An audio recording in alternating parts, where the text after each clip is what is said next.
Good afternoon, everyone out there in YouTube land. My name is Jared, and this is my channel, Mazda B3K.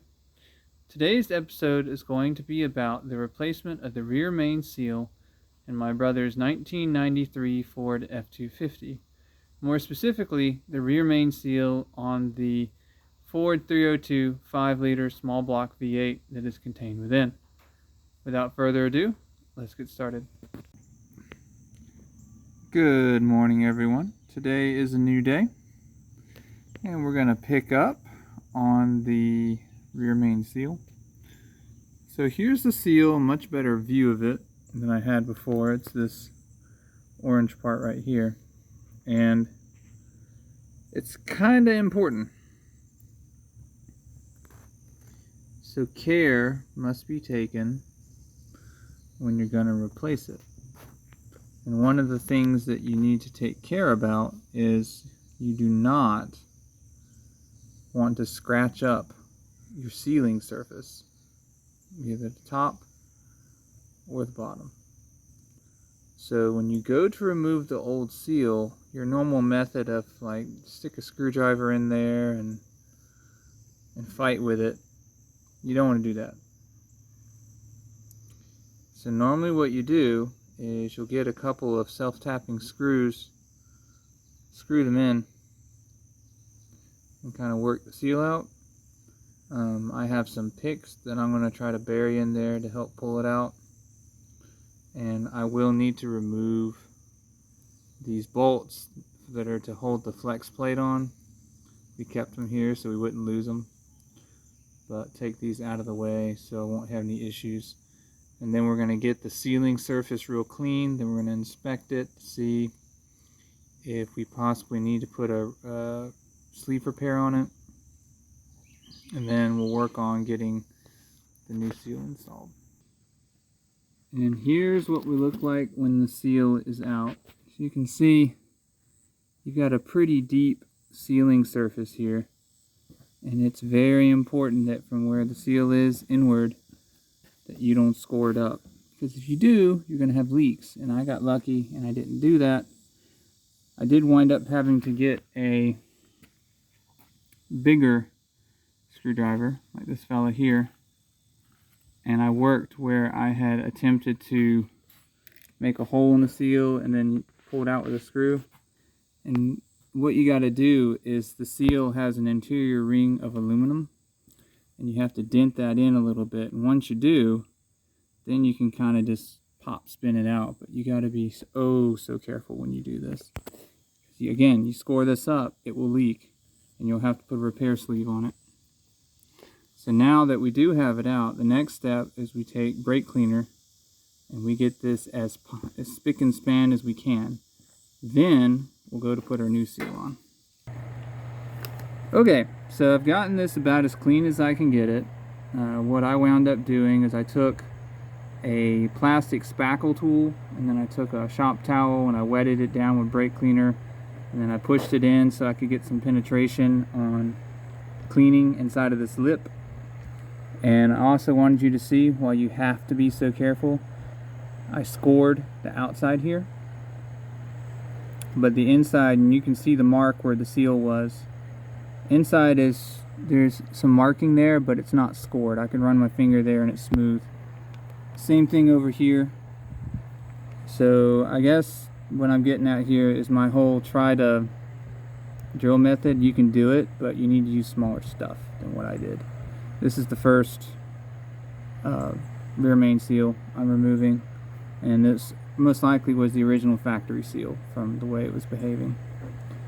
Alright, all that out of the way. Here is our replacement seal.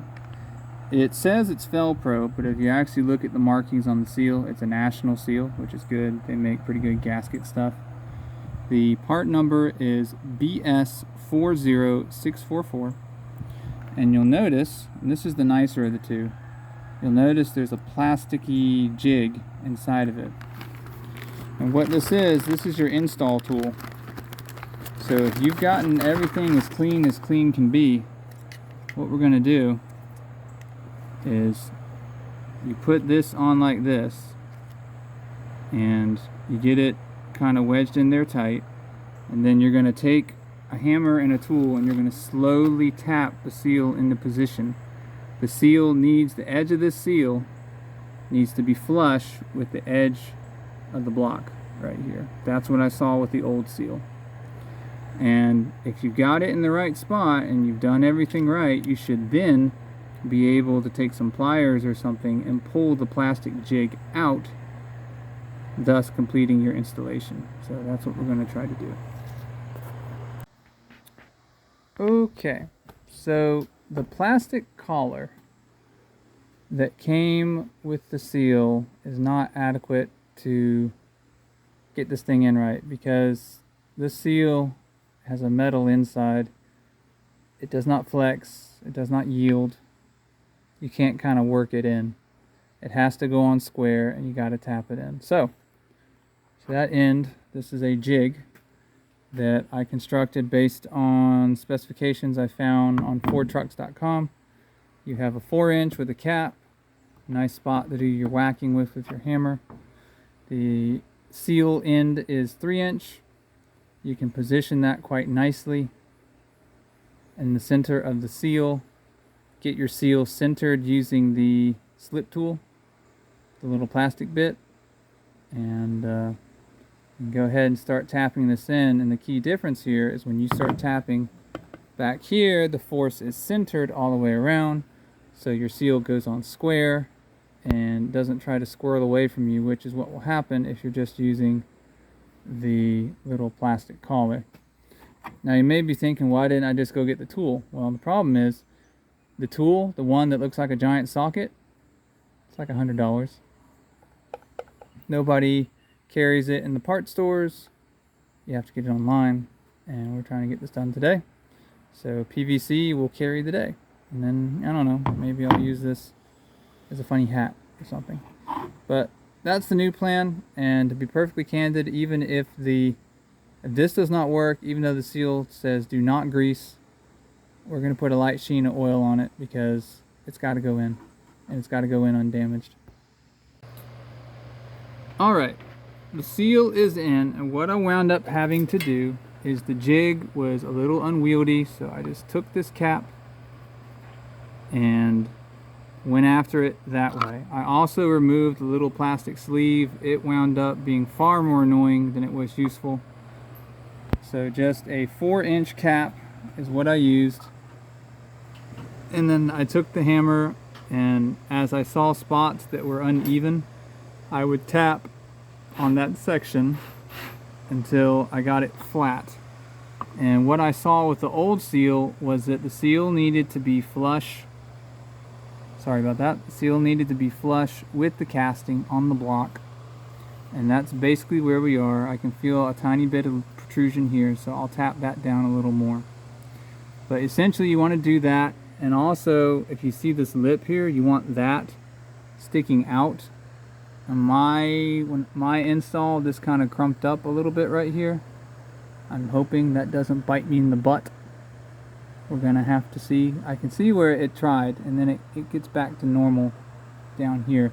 But pay attention to that as you're going in, because you know if this seal is wrong, it will leak.